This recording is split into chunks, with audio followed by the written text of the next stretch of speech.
tone. One of the hardest, no, actually, I think this is the hardest thing about playing the violin is that, I mean, once you get past the basically learning how to hold it, basically learning how to stand, all the things that are painful in those beginning years, painful for our parents to, in the beginning years to listen to.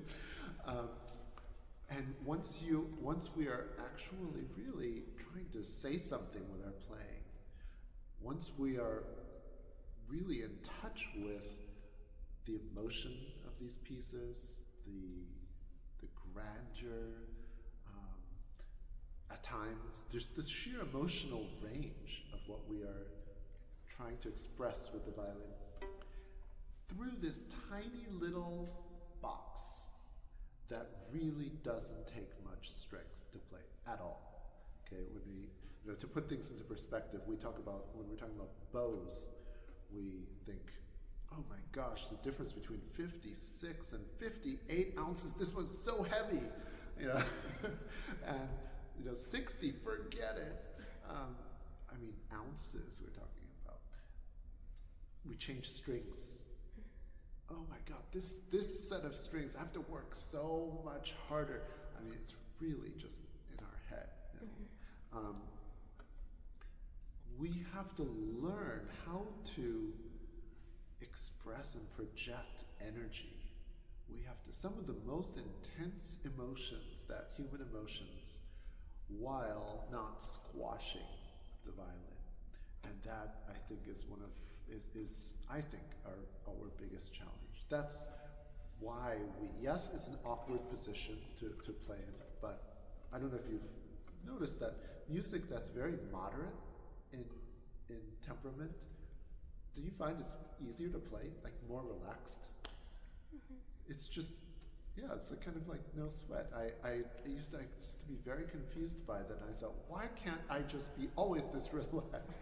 And but I think this is why. Our body, every single part of our body is responding to the intensity of the music. So I would really recommend trying to separate the two.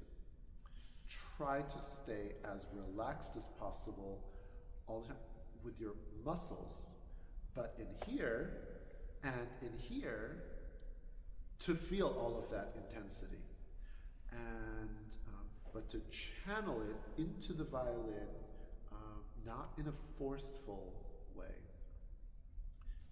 It's a little bit, as an analogy, you might have a gallon jug, okay, a gallon milk carton, and it has this little hole here. And if we pour buckets of water into it, some of it is going to go in there, but we're wasting most of it, right? And so because only a little bit is going in there, then we have to pour even more water.